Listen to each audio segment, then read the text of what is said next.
I've got 3 minutes of Dennis Miller assessing the Democratic candidates on Bill O'Reilly. Can we play this and mock it? Oh, please. I will see the rest of my time. All right, let's do this. It's coming. It's you're going to hear it. Is there a reference? I hope there's references. Please, God, tell me there's Well, references. here's the thing, okay? And I just want to set this up. Andy Kindler, as you know, Dennis Miller is very famous for his uncanny ability to create these sort of analogies. I mean, he's sort of one of probably the country's most successful and famous analogy comedians, right? As Gallagher is to Smashing Fruit. Yes, he is. Now, and we spend a lot of time here mocking him for his whole joke style, which is like that guy's like a tribble ba ba ba ba ba. It's like that was like this was like that ba ba ba ba ba ba. Right, but here he also does bata. My favorite thing he does. He goes bata bata. I don't know what that is, but when he gets excited. Oh, bata. Okay, gotcha. Bata. Well, here he is on Bill O'Reilly taking his sharp and keen analogy comedy and using that rapier wit of his on the Democratic candidates. Ladies and gentlemen, I want to remind you that I am literally just outside of my reach right now is a live-action Dennis Miller doll made in 2003 because he was one of the right wing's. Now, don't take it off. One of the right wing's heroes back when we were going to invade Iraq, because he was talking about the French can't find truffles in invading France. Iraq. Okay, so here is Dennis Miller on Bill O'Reilly. Billy O'Reilly. Billy O'Reilly. Cable news show for 15 years and counting. Thanks for staying with us in Bill O'Reilly in the Miller Time segment tonight. Let's get right to Santa Barbara, where Dennis Miller has been watching the Republican primary race very closely. Before we get to that, Billy, show that seal again. For a second. I want your take on this. Seal? This is the county of Los Angeles. Now, Billy. Now, folks, this was completely off the cuff. This is one of those great sort of moments of magic that happen in TV where they show, for some reason that's unclear, the California state seal or the Los Angeles state city seal, and then Dennis Miller's like, wait, leave that image up. Because it's like I've got catching fascist. It's like catching fascist lightning in a bottle. I want to riff on this, and here this stuff is, and here it is. Seal again. I want your take on this. Seal? This is the county of Los Angeles with Grace Slick in the middle of Jefferson Airplane, as I mentioned. No, that's Caitlyn Jenner. All right, and then they get the mission. They want that out. There's a goat, Miller. And a salmon, and then a ship from the conquistadors, but they don't want the mission. Well, listen, I can tell you one thing. If they want to get rid of the mission, it's appropriate because I live here, and this is definitely now a state without a mission. Pause it, so that our laughter doesn't overcome. It's tell me, Andy, you're out in California. It's a state without a mission, am I right? Well, the thing is, I love how much he laughs at his own material. It gets me every time. And then Caitlyn Jenner. It's funny because Caitlyn Jenner. Hold on, Sam. Hold on.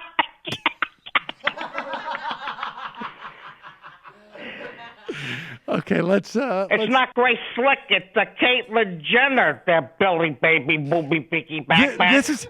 I mean, they prepped this, right? Like, wait, but let's pretend like we're gonna just keep this up there and just let's go back and forth on this, baby. All right, good. It's in context. Yes, it is, my friend. All right, you've been watching the Republican primary battle, and you say?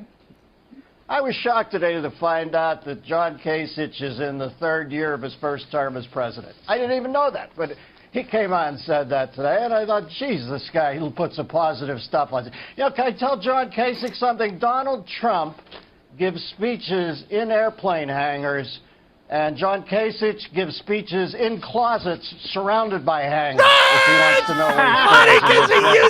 And whenever he talks about Trump being an egomaniac, Billy, do you ever watch a Kasich speech?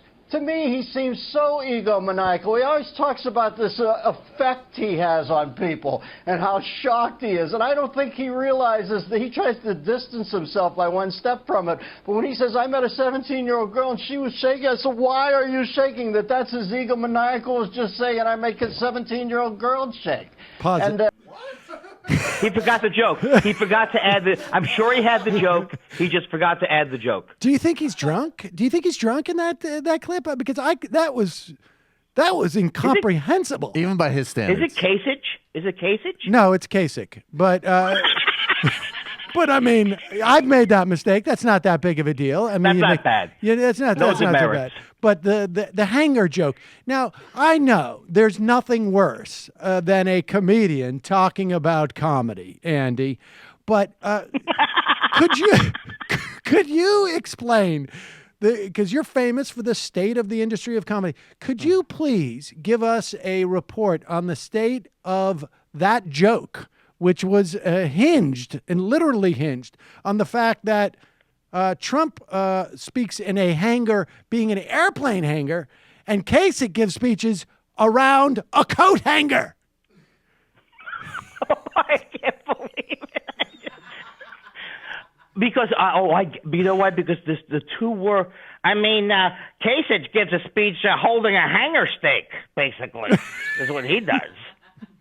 He couldn't even come up with an analogy. He just came up with the same word.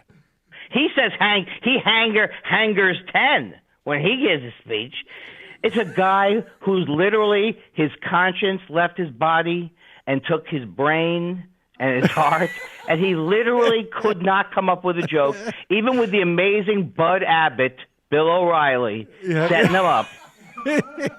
All right, the greatest straight man, exactly. And the most attractive straight man in the history of comedy. You know, it's just amazing to me. He's trying to pass himself off as the everyman when he seems like really full of himself. I think he's a VP candidate, though. I predicted that Ted Cruz will try to get him to agree to the second slot and then go up against Trump as a twosome. He's got second slot written all over him. Now, as far as Trump goes, I think pause it.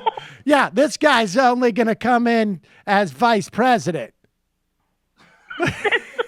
And then, O'Reilly, in a way, is like, let me take the temperature down. Yeah, exactly. Actually, I want to pull this back to a serious conversation. Seems like he's angling for the second spot. Yeah, he'll probably be second in the race for the top of the ticket. 2 spots. It's time the jettison of this. Listen, he was taken up into orbit by 2 fuel pods to me, angry and kind of funny nasty. I know people said it was the end of the world, but I find politics so full of it. I like somebody who's funny nasty. He took that out of orbit, but then he's supposed to jettison those, and I think he's mistimed the jettison, and he looks stupid. And he should remember that he wears angry and nasty better than he wears stupid. Now, they might have given him a Wonka ticket back in with his Colorado thing, because he can beat that drum for a while. And I also think he should go... All right, pause it. Wait a second. I just want to catch everybody up. What's a Wonka ticket? The golden ticket to get back into the chocolate factory where they bang the drum after they have released the rockets. Wow.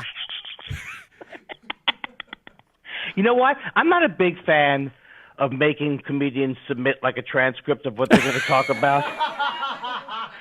This guy should have been forced to submit. He should have been worked with a segment producer for 2 months before they allowed him on the air. This is Bill O'Reilly. This isn't the minor leagues. I'm dropping the extra fuel supplies as we get through the stratosphere and bang the drum with the Whopper ticket and get the extra chocolate sauce.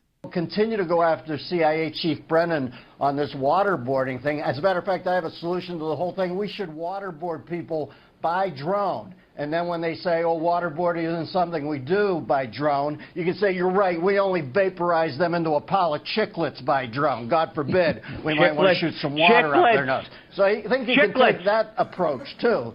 And I also think Paul Ryan is definitely going to jump in now that he's announced he's definitely not jumping in. So that's it's the reverse effect. I see it. Now,